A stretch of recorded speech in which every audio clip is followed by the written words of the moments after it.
y compartiendo algunos de los cuentos populares o de las fábulas comunes que encontramos así en la cultura popular y que a raíz de ellas extraemos alguna lección también a la luz del texto bíblico.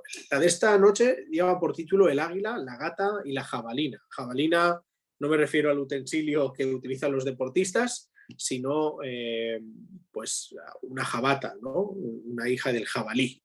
Dice así la historia. Un águila anidó sobre una encina. Al pie criaba cierta jabalina y era un hueco del tronco corpulento de una gata y sus crías aposento.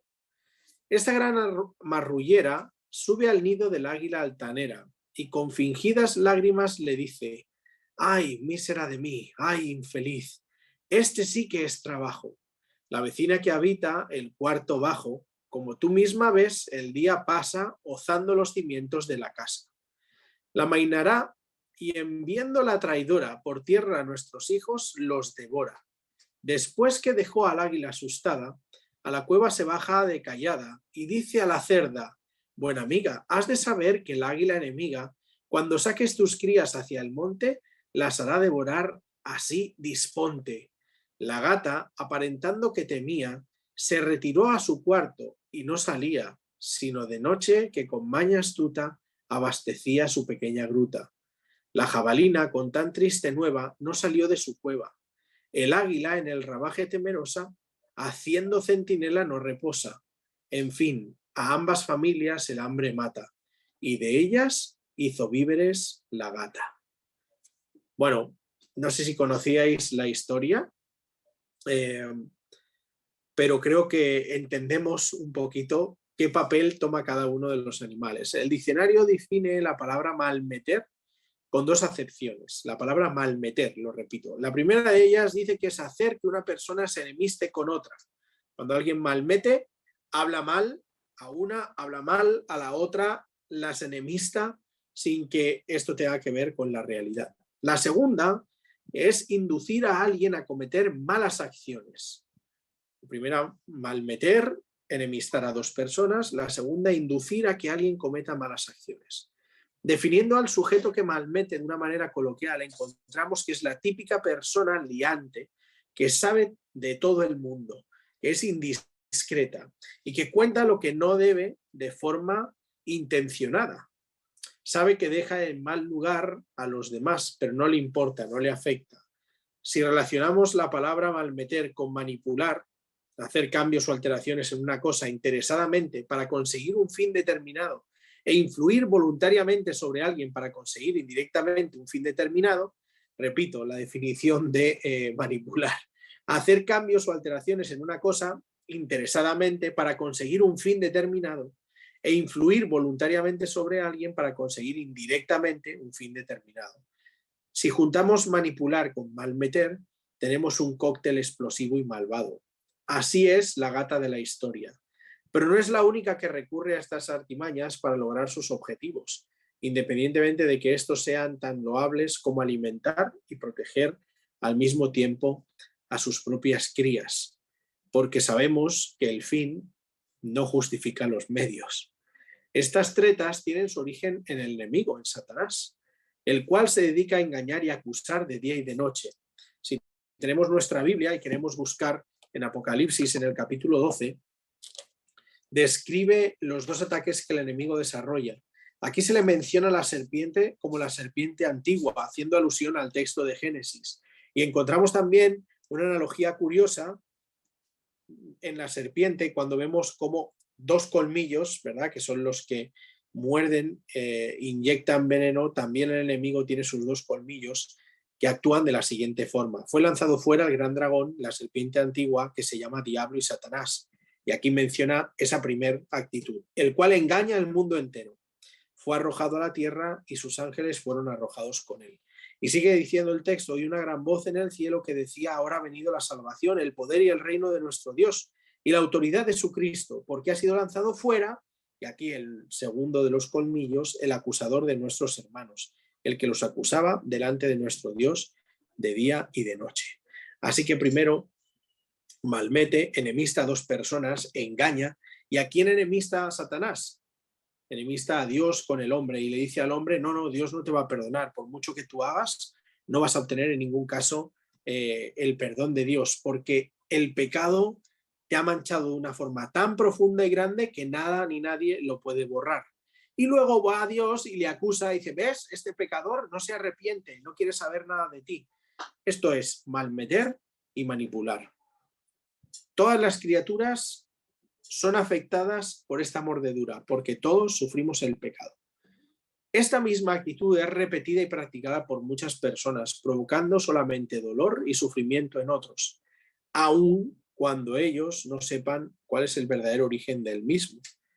Ya hemos visto que el águila temerosa quedaba en la rama, la jabalina de igual manera no se movía y era la gata quien salía felizmente y campaba a sus anchas para traer comida a sus hijitas.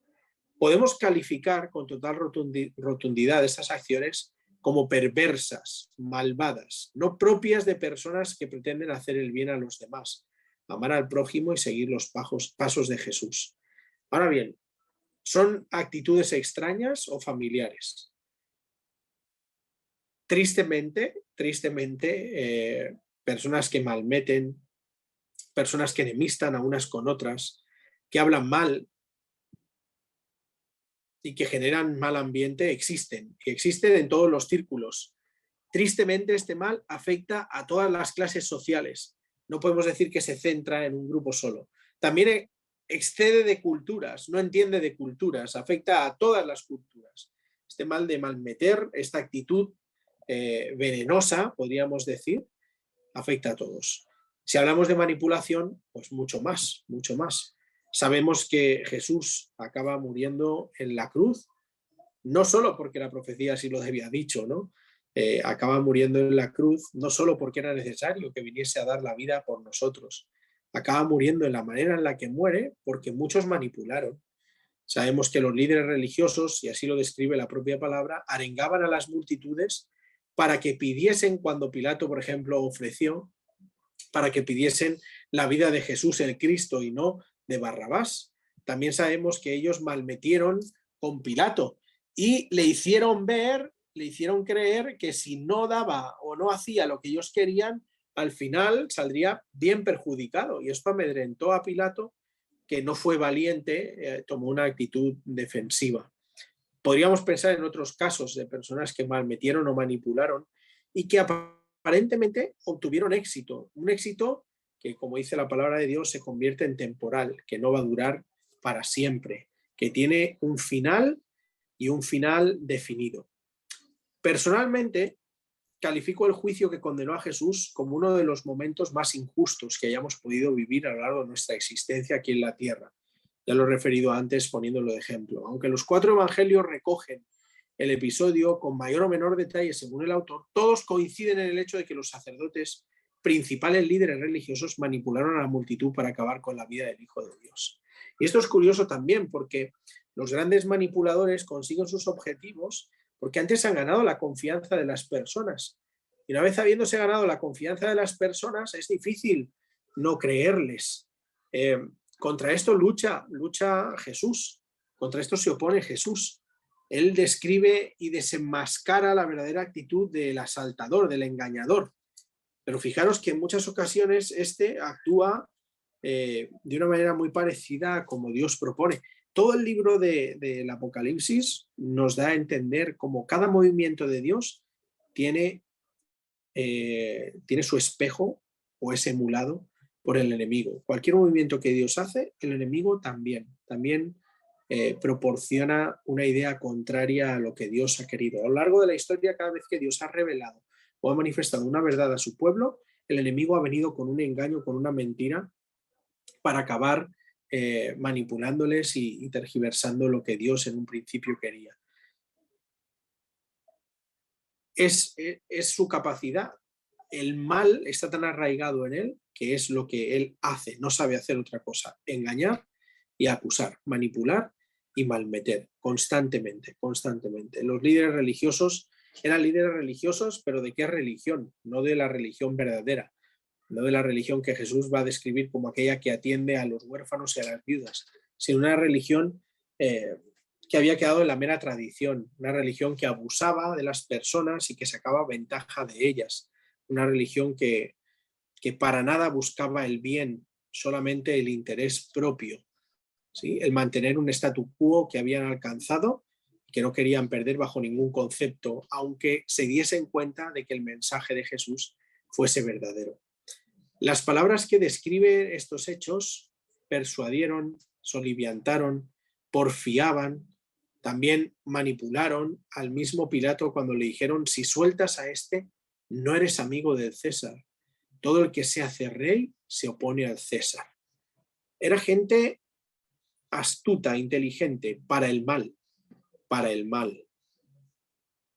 Y es curioso porque sabemos que la sabiduría es el temor de Dios, eso solo puede venir de alguien que tenga un corazón sincero hacia Jesús, pero Dios aún así sigue otorgando inteligencia a los hombres, aunque estos la vayan a utilizar para el mal, porque como en muchas ocasiones hemos escuchado, la lluvia cae sobre justos e injustos. El texto que leía antes: si sueltas a este, no eres amigo del César. Todo el que se hace rey se opone al César, se encuentra en Juan 19:12.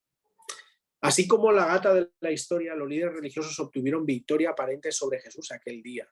Lograron su objetivo a costa de la vida del Salvador. Sin embargo, ¿su éxito será para siempre? Hay un salmo que, si queréis buscar conmigo, lo podéis hacer, se encuentra en el capítulo 146. Salmos, capítulo 146. Y vamos a leer el versículo 7. Dice, refiriéndose de Jesús: Dios siempre cumple sus promesas. Hace justicia a los que son maltratados por los poderosos. Da de comer a los hambrientos y pone en libertad a los presos. Lo que quizá no coincida sea cuándo a nosotros nos gustaría que eso sucediese, que Dios pusiese a cada uno en su sitio. Pero que lo va a hacer, lo hará. Dios dice siempre, siempre, siempre. Solo se puede aplicar el siempre, el todo, el nada a Dios. Nosotros haremos alguna excepción, pero Dios siempre cumple sus promesas. Hace justicia a los que son maltratados por los poderosos. No solo poderosos de términos materiales, poderosos también en términos de palabra, de astucia, como lo fue la gata. Dios da de comer a los hambrientos y pone en libertad a los presos. Ese tal texto de Salmos nos deja bien clara cuál es la respuesta de Dios a la pregunta: ¿su éxito será para siempre? No, no. Tiene un final. El éxito de aquel que utiliza la malicia tiene un final. Sabemos por la palabra de Dios que Satanás también tiene su final. Cuando nosotros encontramos el juicio de las naciones en el capítulo 25 de Mateo, llega a referirse que los de la izquierda sufren el mismo castigo o el mismo rédito que el diablo y sus ángeles. Y dice: apartaos de mí, dice el versículo 41 del capítulo 25 de Mateo: apartaos de mí, malditos, al fuego eterno preparado para el diablo y para sus ángeles. La manipulación, el malmeter tendrá su final. No va a tener éxito para siempre. Dios también le pone fin. Dios cumplirá sus promesas y dará a cada uno lo que le corresponde. Dice el texto: huye de todo aquello que no es digno de un hijo de Dios. No practiques lo incorrecto y lo malo, más aún cuando eso pueda traer un perjuicio sobre los que te rodean. No practiques lo incorrecto y lo malo, aun cuando traiga un perjuicio para aquellos que te rodean. Hacer el bien a los demás, dice el refrán: haz el bien y no mires a quién, ¿no? Hacer el bien a los demás con el objetivo de que estos sean felices y puedan vivir mejor, es ofrecer el conocimiento de Jesús y de la salvación que Él regala, y es dar esperanza en la vida eterna, que pronto recibiremos cuando Él venga, que son metas a alcanzar, metas loables a alcanzar con todos aquellos que estén a nuestro alrededor. Ojalá nosotros tuviésemos la capacidad de desechar las tretas y las artimañas del enemigo como propias, que no caigamos en el error de confundir lo que verdaderamente Dios quiere para nosotros, que entendamos cuál es el verdadero propósito y cuál es la actitud que Él quiere que nosotros desarrollemos, para que así podamos recibir las bendiciones que Él nos dará. El engaño la acusación, el malmeter, la manipulación, nunca han formado parte de la actitud de Jesús, de las cualidades de Cristo, de Dios. Por el contrario, Él es todo verdad, aun cuando esto le trajo perjuicio. Él jamás va a utilizar la mentira o va a intentar engañarnos. Él va a ser todo transparencia para que nosotros podamos comprender cuál es su voluntad. Es lo bueno, lo que le agrada, ¿no? Lo que es justo. Que Dios nos bendiga a todos, que nunca recurramos a estos atajos que solo nos van a llevar a la perdición, que con sabiduría podamos actuar como Dios espera, sabiendo que aunque el camino sea más estrecho y largo en muchas ocasiones, sin duda la meta es mucho más gratificante. Deseo que Dios os bendiga y que tengáis un buen sábado.